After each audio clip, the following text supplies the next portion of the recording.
There were states in the world that arose from the will of charismatic leaders who became sovereigns. Others were formed from a mutual guarantee, which arose during a confrontation with a powerful enemy. And Ukrainian statehood arose thanks to one ferryman. According to legend, the brothers from the tribe of the Polans, Kyiv, Shchek, Khoryv, and their sister Lybid lived on the banks of the Dnipro, and the oldest of them, Kyiv, was a carrier across the stormy river, and his craft made Kyiv so powerful and influential that he and his brothers managed to form a separate settlement, which later grew and became Kyiv, the capital of one of the most powerful early medieval states, Kyivan Rus.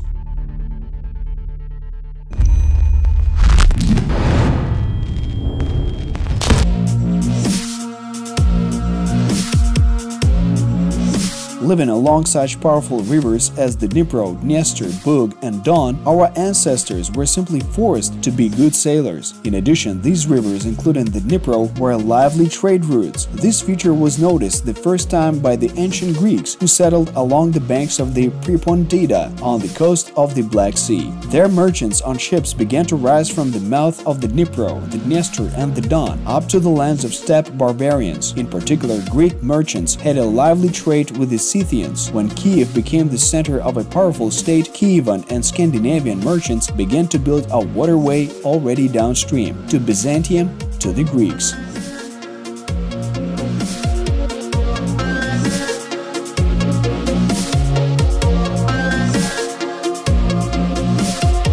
Перша українська держава – Русь. The first Ukrainian state of Rus emerges as a kind of river empire. After all, in those times, people got around via long rivers. There was simply no other way of getting around in the forests of Eurasia. In addition, forest tracts were controlled by forest tribes. And the first founders of the Ukraine of the Rus period were the Normans, and they moved via rivers. Нормани, і вони пересувалися річками. За допомогою української флотилії With the help of the Ukrainian flotilla, the Kyiv princes tried to spread their influence on the territory of neighboring Byzantium. In addition, the fleet was used in the attacks by Prince Sviatoslav on Khazaria. With his help, the princes subordinated neighboring states and tribes.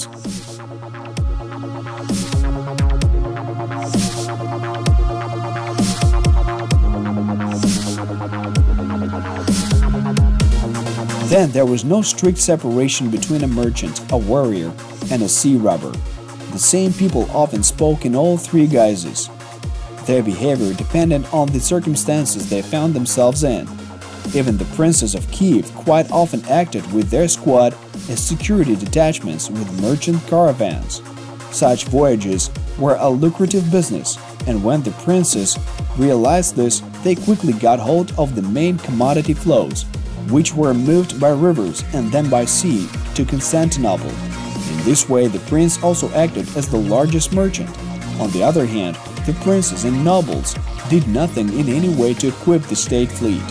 The princes' shipyards were not built, as there was no naval specialization. Nevertheless, the successful location of Kyiv on the halfway point from the Varangians to the Greeks' trade route at least provided the city with the role of an important transit point and trade center. Using river and sea routes as well as technologies for dragging boats around the cataracts, Ukrainian merchants could transport their goods to distant countries and to participate in trade between the Scandinavian European states on the one hand and also with Byzantium and the countries of the East on the other hand.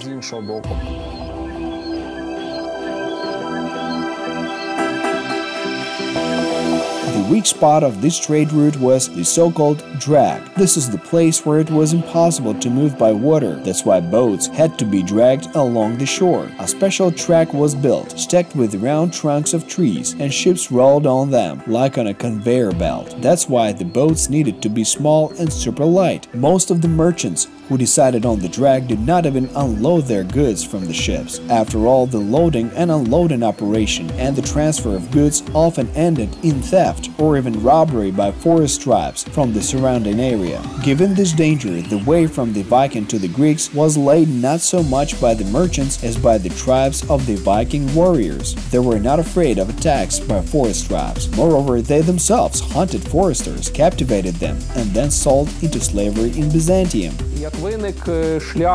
When the from the Varangians to the Greeks route appeared and part of it passed along the Dnipro, then the Normans actually came to the Dnipro because of the lure of profit, the desire to take and sell people into slavery. But a river empire is impossible without access to the sea, and the way to the sea was just given by the Dnipro River.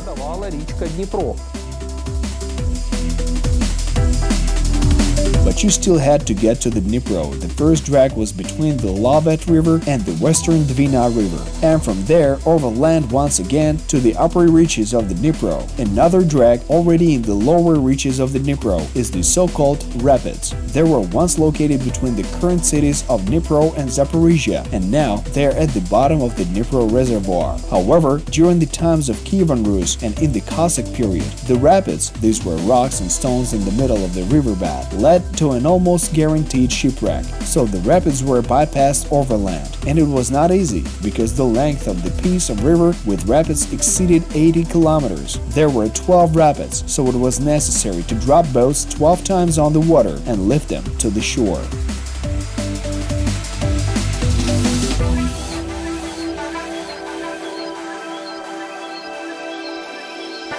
If we're talking about Kyiv, about the campaigns of the princes, then they had to pass their warships through the rapids, the so-called Dnipro Rapids. And it was very problematic to get a large ship across the Dnipro Rapids. Надзвичайно проблематично.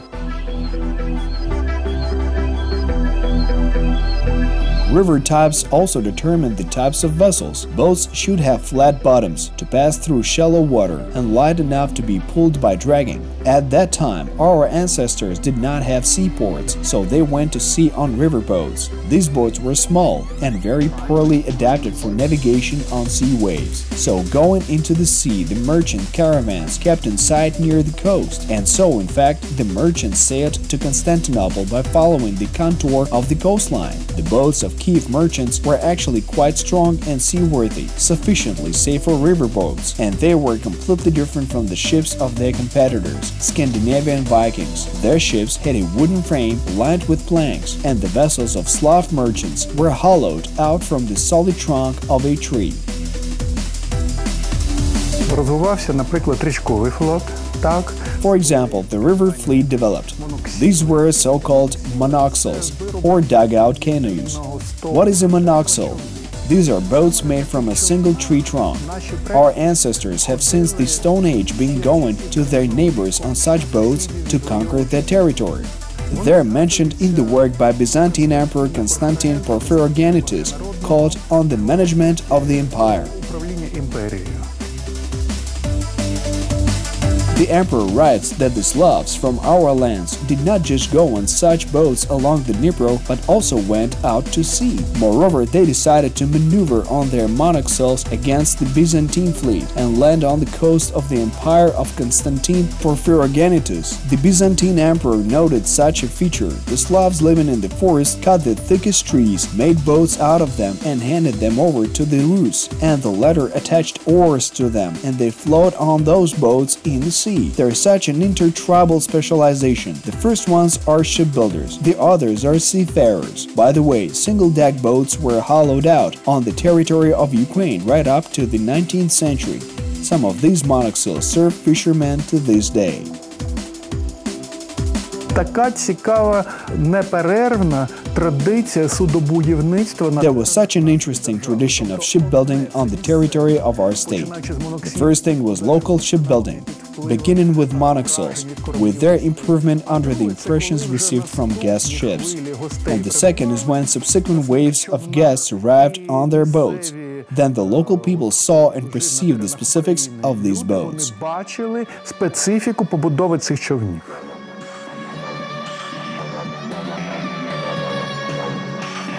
First of all, our ancestors began to look closely at the Scandinavian fighting dragars. These ships, although they were not large either, at least in the 9th century, but they showed themselves perfectly in the sea. The dragar's design was a breathable one, as the boat's lining was not fastened tightly, so it folded quite elastically under the beat of the waves. The seafarers of Kyivan Rus also began to apply these features. They began to build up the sides on their monoxels. Over time, the new type of ships was practically equal to the sea dragons of the Vikings, the dragars. Of course, the boats were used not only to transport goods, but also for war.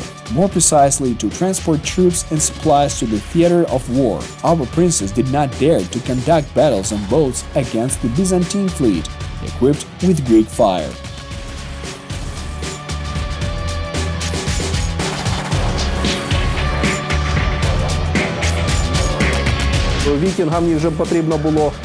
Vikings needed much larger ships for sea travels, but here on the Dnipro we needed less, but in large numbers. And in the campaigns, as we see, the Rus won by a large number. If you take the campaigns led by Prince Ihor, then the numbers are mentioned. More precisely, when Prince Oleg, 200 warships. A figure of 800 was mentioned under Ihor, but this number is not a real one. The vessels were universal. They could carry either a certain amount of goods or a certain number of armed soldiers, if that was necessary. That is why the Slavs often surprised the Byzantines with the appearance of large combat flotillas at the walls of Constantinople. These warships were the same merchant ships. There was no difference. For example, according to Byzantine chronicles, Kyiv Prince Sviatoslav invaded Bulgaria with an army of 60,000. Most of the troops arrived by water, on the river boats of that time. And the chronicler recorded a half-legendary story about how Prince Oleg of Kyiv resorted to a cunning tactic during the campaign against Byzantium. The capital of the empire, the city of Constantinople, was located on the shore of a convenient bay called Golden Horn because of the concave line of the shore. In peacetime, merchant caravans went there and traded directly from the ships, and during the war the Golden Horn Bay was blocked off by a thick chain so that enemy ships could not get to the walls of Constantinople. However, this did not work during the naval campaign led by Prince Oleg. There are recollections that the small size of the ships allowed them to be put onto wheels, and when the Rus came under the walls of Constantinople, this was during the reign of Prince Oleg, they managed to get around the chain of the Golden Horn. This chain made it impossible for any warships to pass.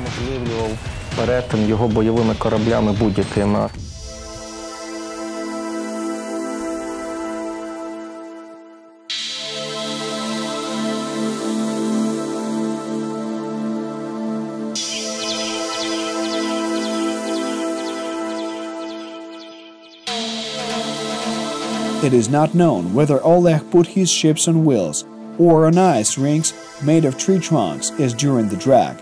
However, Prince Oleg seized the city of Constantinople and nailed his shield on its gates.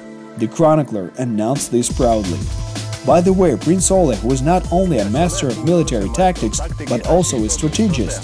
Thanks to merchants who traded in Byzantium, he had reliable and timely information about the state of affairs in a hostile country. And Oleg planned his campaigns so as to attack a much more powerful empire at times of its greatest vulnerability. This happened when the emperor left Constantinople with the army and the fleet and went to another war. At this time, there was actually nobody to defend the empire's capital from invasion by the Slavs. Still, our ancestors did not dare to start an open battle with the strongest rival in Europe at that time. The essence of the maneuver was simple: to approach quickly, to win quickly, to take the trophies and return home before the Byzantine army and fleet arrived.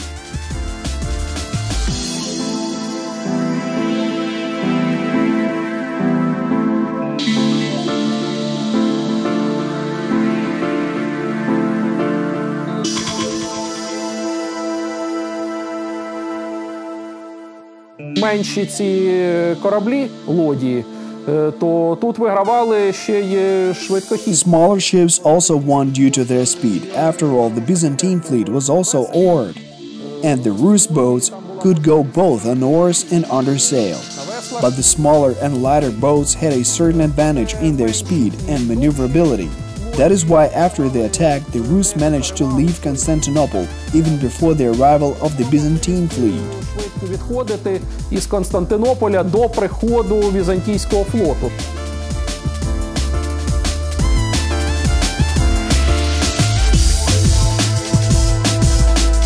Найбільше руси докучали Візантії. Most of all, Rus rattled Byzantium with sea campaigns in the 11th century, when the fleet of Constantinople was at the height of its power.